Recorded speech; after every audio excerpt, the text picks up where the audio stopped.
परिवहन तो आपको पढ़ाई दिया, अब संचार चल रहा है और संचार में अब नंबर आ रहा है टेलीफोन का। टेलीफोन, टेलीफोन, ये टेलीफोन क्या है? देखो, टेलीफोन का आविष्कार टेलीफोन का आविष्कार ग्राहम बेल ने किया था। ग्राहम बेल, किसने किया था? ग्राहम बेल ने किया था टेलीफोन का आविष्कार। भैया एक बार ये प्रश्न पूछा जा चुका है, टेलीफोन का आविष्कार किसने किया था? ठीक है, तो ये ध्यान रखना है आपको, ग्राहम बेल ने। अच्छा साहब, देखो इसके पश्चात ग्राहम बेल ने जो इसका आविष्कार कर दिया, इसके पश्चात और इसकी कार्य प्रणाली में बहुत तेजी से सुधार आया। इसकी कार्य प्रणाली, इसके जो काम करने की जो क्षमता थी, उसमें बहुत तेजी से सुधार आया। देखो, सन 1999 की बात है, सन 1999 की बात है। हमारे यहाँ कामा में 2 एसटीडी थी। एक तो अपने यहाँ पे थी, ये तमोलिया मार्केट है ना, एक तो इसमें थी, एक पल्ली तरफ जाते हैं बोर्ड की तरफ, नगर पालिका की तरफ, उधर थी। 2 ही एसटीडी थी और कोई मामला ही ऐसा नहीं था जहाँ से कि एक साधारण आदमी भी अपना संदेश, अपना समाचार अपने किसी मित्र, दोस्त, रिश्तेदार के पास भेज सके और उसका संदेश ले सके। ठीक है, तो व्यवस्था बिल्कुल इसके मामले में अपने कामा में तो 1999 में भी बहुत नगण्य थी, लेकिन उसके बाद इसके कार्य प्रणाली में तेजी आया। और तेजी कार्य प्रणाली में इस तरीके से आई कि देखो, अब तो हर घर में टेलीफोन हो गया, हर घर में टेलीफोन हो गया। बीएसएनएल वाले ने हर जगह फोन लगा दिया, कभी टाटा वाले ने लगा दिया, और हम सभी इसके पहले ही लाभ और इसकी जो महत्वता उसको समझ ही चुके हैं। इसकी सहायता से अलग अलग स्थानों पर बैठे व्यक्ति आपस में बात कर सकते हैं, मैंने आपको उस दिन बताई थी, तथा सूचनाओं का आदान प्रदान कर सकते हैं। अब देखो, टेलीफोन सेवाओं में एसटीडी व आईएसडी की सेवाओं के आ जाने से देश व विदेश में सीधे ही नंबर डायल कर व्यक्ति आपस में बात कर सकते हैं। एसटीडी और आईएसडी इनकी सेवाओं से अब हम नंबर लगाएं, घर बैठे ही देश विदेश में कहीं भी अपने रिश्तेदार से, अपने संबंधी से बात कर सकते हैं। ठीक है, एसटीडी और आईएसडी सेवाओं से देश व शहरों के अंकितीय कोड निर्धारित किए हैं, जिन्हें टेलीफोन नंबर के पहले डायल कर सीधे बिना किसी इंतजार के बात की जा सकती है। अब देखो साहब, मामला क्या है? जैसा कि हमको जयपुर में फोन करना है अपने रिश्तेदार से, तो जयपुर में जब हम फोन करेंगे, कामा से फोन करेंगे, टेलीफोन करेंगे, तो पहले हमको जयपुर का कोड लिखना पड़ेगा। कोड नंबर लगा देंगे साहब, जैसे 0141, ये कोड हो गया, माना कि कल्पना कर रहा हूं मैं, ये कोड है। फिर नंबर कितना है? 2383 ऐसा नंबर है। ये तो है घर का नंबर उसका, जहां हमको बात करना है, उससे करनी है। और ये कोड नंबर है, तो ये कोड नंबर है जो पहले लगाना पड़ेगा। जब इससे पहले कोड नंबर लग जाएगा, फिर इस नंबर को लगाएंगे, फिर इस नंबर से जहां हम बात करना चाह रहे हैं आराम से बातचीत करेंगे। ठीक है साहब, समझ में आ गई बात? एक बार प्रश्न आया था, टेलीफोन का आविष्कार किसने किया? ग्राहम बेल ने। यह आपको ध्यान रखनी है विशेषकर। अब देखो, टेलीफोन में ही है मोबाइल। टेलीफोन में क्या है? मोबाइल। इस मोबाइल को समझेंगे साहब। मोबाइल क्या है? देखो, मोबाइल तो अब आम बात हो गई है, मोबाइल तो अब आम बात हो गई है, हर किसी के पास में है मोबाइल। छोटे छोटे बच्चे भी आसानी से चला लेते हैं मोबाइल, छोटे छोटे बच्चे भी आसानी से मोबाइल चला लेते हैं। अब ये मोबाइल है क्या? ये मोबाइल देखो, ये अपने जो टेलीफोन था ना, पहले टेलीफोन था, तो टेलीफोन में तो हमारे होते थे तार, एक कनेक्शन करना पड़ता था, और उस कनेक्शन मतलब एक खम्मा है, जैसे ये खम्मा है, इस खम्मे पे बहुत सारे तार हैं टेलीफोन के, उसमें एक हमारा तार भी है, और फिर ये तार बहुत दूर तक जा रहे हैं, और ये एक्सचेंज तक जा रहे हैं। कहाँ तक जा रहे हैं? एक्सचेंज तक। फिर एक एक्सचेंज से दूसरे एक्सचेंज तक जा रहे हैं, दूसरे एक्सचेंज से तीसरे एक्सचेंज तक जा रहे हैं। ऐसे तारों से बात होती थी। किसके माध्यम से होती थी? तारों के माध्यम से। तार होते थे बहुत सारे, केबल होती थी बहुत सारी, उनके माध्यम से बात होती थी। अब ये तारों का मामला ऐसा जोखिम भरा हो गया, कई बार आंधी तूफान आ जाते थे, लाइनें टूट जाती थी, या कहीं पानी की लाइन दाबी जा रही है, कोई सड़क का निर्माण हो रहा है, ऐसी स्थिति में ये लाइन है, उस लाइन दाबते समय, सड़क का निर्माण करते समय लाइनें ये टूट जाती थी। भूमिगत लाइनें होती थी, और जो बाहरी लाइन होती थी, ऊपरी जो लाइन होती थी खंबे के माध्यम से आती थी, जो उनको कई बार चोर और डकैत लुटेरे, जिससे कि उनकी चोरी और डकैती का कहीं पर्दाफाश नहीं हो जाए, उनका घेराव नहीं हो जाए, उनको काट जाते थे तारों को, जिससे कि संचार सेवा ठप हो जाती थी, कई कई दिन लग जाते थे उसमें। ये बड़ा जोखिम भरा था। कई बार आंधी तूफान के आ जाने से पेड़ पौधे गिर जाते थे, लाइनें के तार टूट जाते थे, खंबे टूट जाते थे। अब ये सिस्टम बंद हो गया तार का। मोबाइल है, इसमें कोई तार की आवश्यकता नहीं है, ये बिना तार के ही काम करेगा। इसके लिए कोई केबल की जरूरत नहीं है। समझ में आ रही है बात? नहीं आ रही? इसके लिए कोई केबल की जरूरत नहीं है।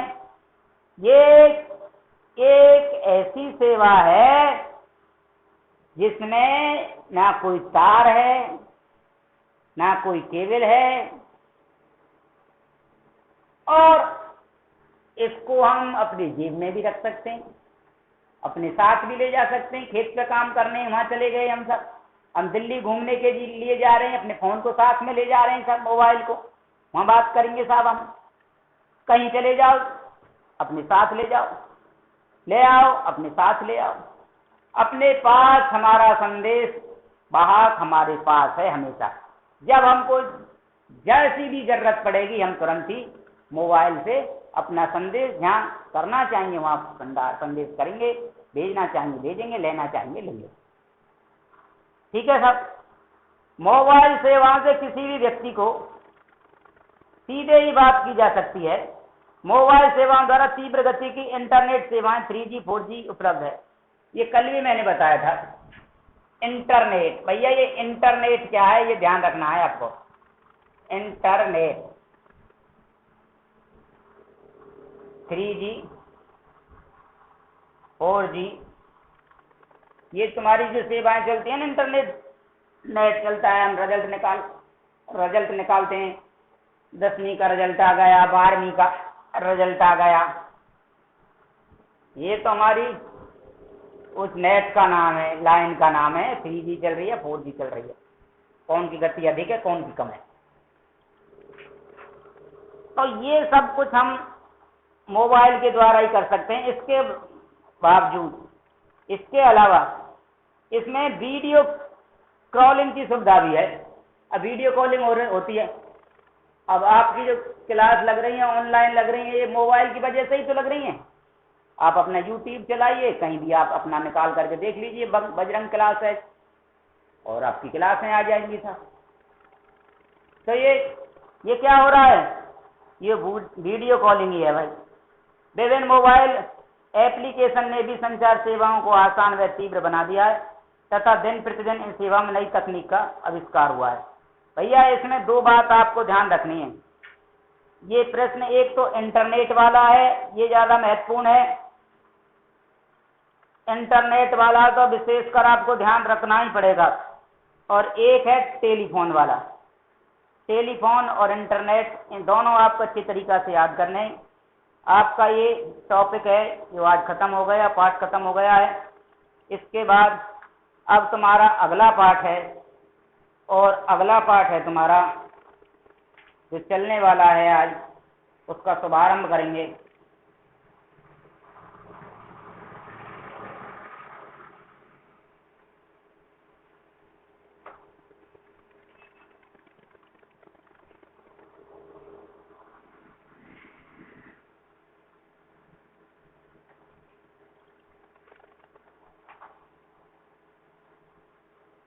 लोकतंत्र। अगला जो पाठ है तुम्हारा वो है लोकतंत्र। देखो भैया ये लोकतंत्र क्या है।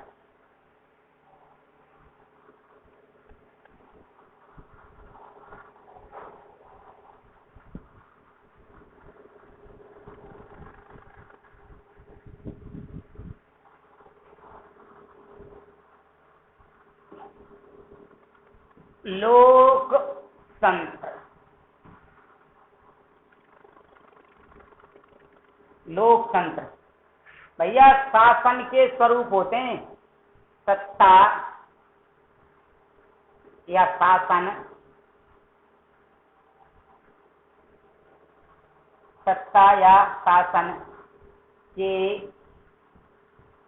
स्वरूप, सत्ता व शासन के स्वरूप कौन कौन से हैं? सत्ता व शासन के स्वरूप देखो साहब, एक तो होता है प्रजातंत्र, प्रजातंत्र,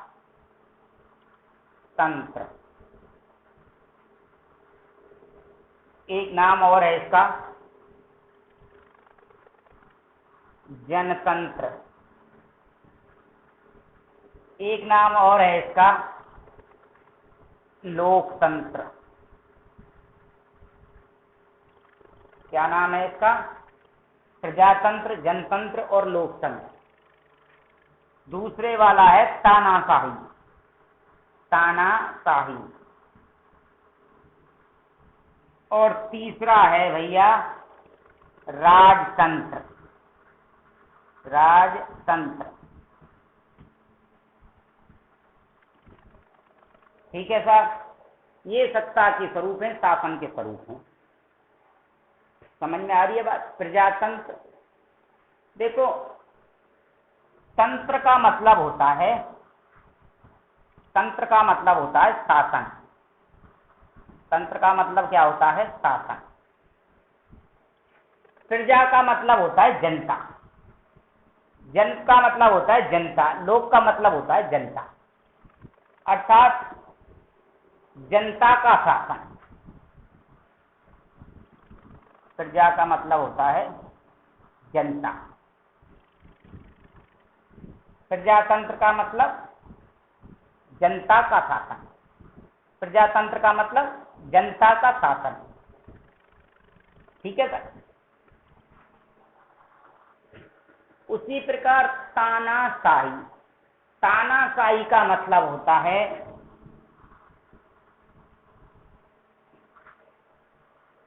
बलवान का शासन, बलवान, शक्तिशाली, शक्तिशाली, बलवान का शासन, शक्तिशाली का शासन। ठीक है साहब। अच्छा भैया, इसको जिसकी लाठी उसकी भैंस भी कहते हैं, जिसकी लाठी उसकी भैंस। एक होता है राजतंत्र। ये राजतंत्र क्या है सर?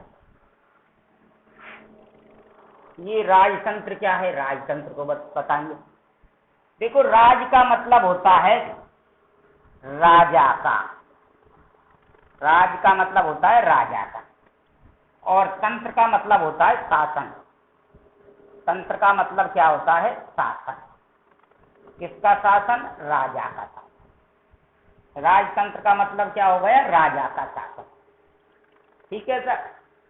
जो राजा का शासन था, राजतंत्र था, ये होता था वंशानुगत, वंशानुगत।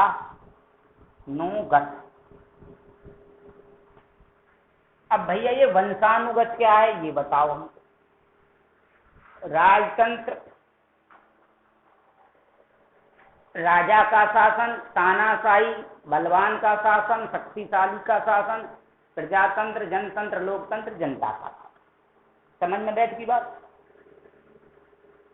राजतंत्र राजा का शासन ये होता था वंशानुगत। वंशानुगत का मतलब होता है कि राजा की मृत्यु के बाद उसके वंश का, उसी का पुत्र ही शासक बनेगा। राजा की मृत्यु के बाद उसी के वंश का और शासक बनेगा। जैसे सा, जैसे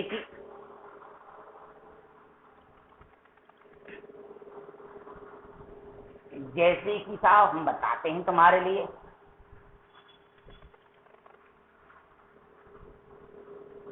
राजतंत्र, ये राजा हो गया साहब। राजा एक पुरुष हो गया।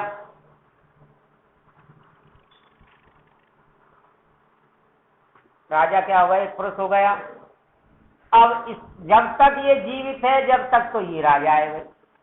इसकी मृत्यु के बाद इसका पुत्र वो राजा बनेगा साहब।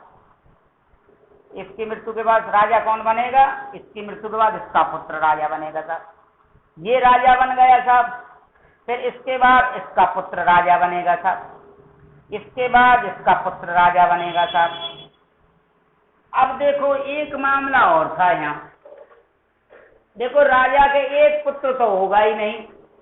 राजा के कई पुत्र होते थे, काई के 3 पुत्र हैं, काई के 4 पुत्र हैं। तो फिर ये नियम निकाल दिया कि सबसे बड़ा है जो, अर्थात ज्येष्ठ, ज्येष्ठ ज्येष्ठ को बनाएंगे साहब राजा। ठीक है साहब, जो बड़ा होगा, बड़ा जो बड़ा है उम्र में, उसको राजा बनाएंगे। ये प्रथा थी।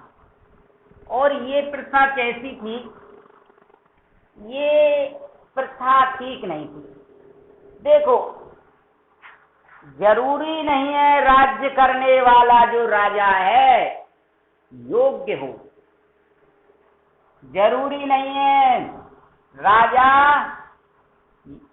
कैसा हो, योग्य हो, कोई जरूरी नहीं है।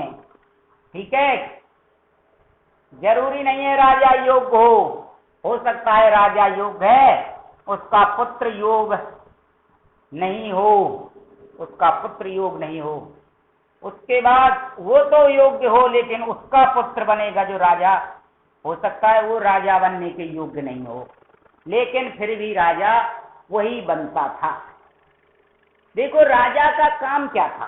राजा का काम था अपने जनता की भलाई के लिए कार्य करना, अपनी जनता की खुशहाली के लिए कार्य करना,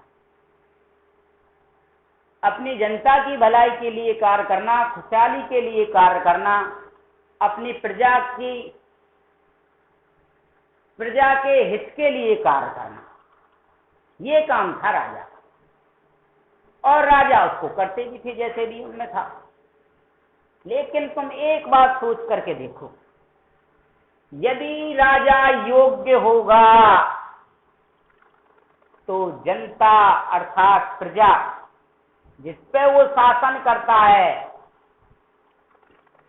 जनता प्रजा जिस पे राजा शासन करता है, यदि राजा योग्य होगा तो उनकी समस्याओं को अच्छे तरीका से समझेगा कि नहीं समझेगा? समझेगा ने। उनकी भलाई के लिए कार्य करेगा कि नहीं करेगा? करेगा ने। उनके हित में कार्य करेगा कि नहीं करेगा? कब? जब राजा योग्य होगा। देखो राजा का कार्य था प्रजा की सेवा करना।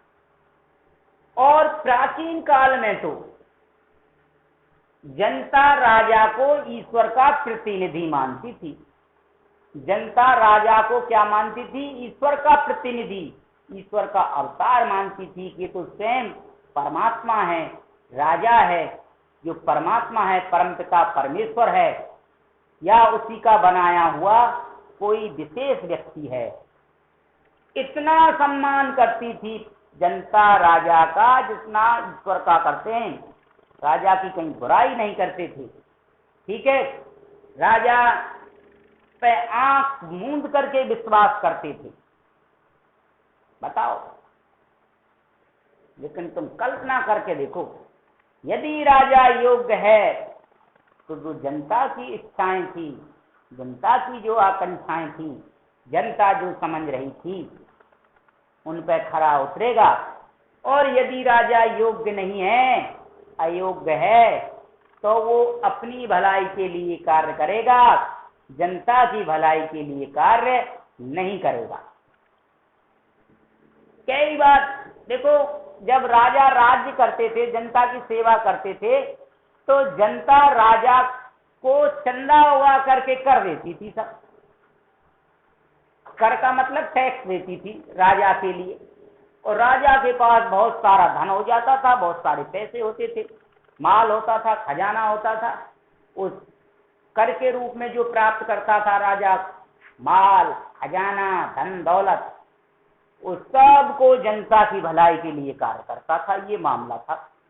लेकिन जब राजा योग्य नहीं होगा तो बताओ, उस धन दौलत को, उस खजाने को राजा अपनी भलाई के लिए खर्च करेगा या जनता की भलाई के लिए खर्च करेगा? अपनी भलाई के लिए खर्च करेगा। कई बार तो ऐसा था, जनता इतनी परेशान हो जाती थी, प्राकृतिक कारण हो जाते थे, अकाल का पड़ना, बाढ़ का आ जाना है, भूकंप का आना, ज्वालामुखी का फटना, ऐसे आपदाएं आती थी जिसमें राजा को जनता की मदद करनी चाहिए थी। राजा मदद करने की तो बात दूसरी है, और टैक्स की जो मात्रा थी, कर की जो मात्रा थी, उस कर की मात्रा को भी बढ़ा देते थे, बढ़ाते थे। कर की मात्रा पहले 8% कर लिया था, अब के 12% कर ले लिया है, ऐसे बढ़ा देते थे। ठीक है, तो आपको ध्यान रखना है, ये विशेषकर ध्यान रखना है ये कि राजतंत्र में जनता के पास कुछ भी नहीं था भाई, जनता के पास कुछ भी नहीं था। जनता खूब परेशान होती थी, खूब परेशान थी राजा की नीतियों से, राजा से, लेकिन फिर भी वो राजा को नहीं हटा सकती, राजा को नहीं बदल सकती, राजा की नीतियों का विरोध नहीं कर सकती थी। राजतंत्र प्रणाली कैसी थी? अच्छी थी या बुरी? बताओ, राजतंत्र प्रणाली कैसी थी? राजतंत्र प्रणाली अच्छी थी या बुरी थी? अच्छी नहीं थी, बुरी थी। ठीक है साहब, जब हम अपनी शिकायतें नहीं कर सकते, हमारी समस्याओं को हल कराने का दबाव नहीं बना सकते, उनको हल नहीं करा सकते, तो बताओ फिर नीति अच्छी कहाँ रही? राजतंत्र ठीक नहीं था। राजतंत्र कैसा नहीं था? ठीक, राजतंत्र ठीक नहीं था। अब बारी आ गई था तानाशाही। बहुत सारे लोग जो अपने बल पर, अपने दम पर, अपनी भुजाओं के बल पर शासक बनना चाहते हैं, शासक बनते हैं। भैया खूब मारकाट होती थी। जो विजयी होता था वो बलवान होता था, जो शक्तिशाली होता था वो बलवान होता था। खून खराबे में विश्वास करते थे। और एक कहावत है, जिसकी लाठी उसकी भैंस। देखो, गरीब के लिए, साधारण जनता के लिए कोई सुनवाई नहीं थी, कोई जगह समाज में नहीं थी। केवल जिसकी लाठी उसका बोलबाला था। जनता इससे कुछ उम्मीद करेगी? कोई उम्मीद नहीं करेगी साहब। अच्छी शासन प्रणाली नहीं है ये भी बात। बारी आ गई लोकतंत्र की, जिसके 3 नाम है, लोकतंत्र, राजतंत्र और प्रजातंत्र। इसको पढ़ाएंगे कल।